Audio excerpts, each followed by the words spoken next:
Diri lang sa Kapuso Network, mupakita sa kamaayo sa acting skills si Glyza De Castro kay mobida usab siya sa usa ka Phil Canadian International Film ngadto sa Canada. Kini ang kahel nga makita karong Setyembre sa usa ka Filipino TV.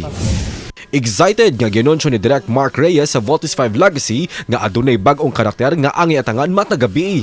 Ang karakter nga sila Takeo ug Arisa ang dadaon nila kapuso Kylie Padilla ug Pancho Magno.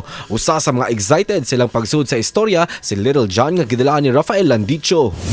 Samtang sa Voltes 5 Legacy pagkagabi, giambush si Commander Robinson sa mga ninja apan nakalitan si Commander sa dihang iyang nasayran nga si Jamie Robinson kini apan wala siya nagpailad. Kalit nga miabot ang kontra nga si Oslak ug to the rescue sila Mark. Apan uwahin ang tanan sa dihang namatay si Commander Robinson. Apan mipasalig ang Voltes 5 team nga mopadayon silang pagsalbar sa kalibutan.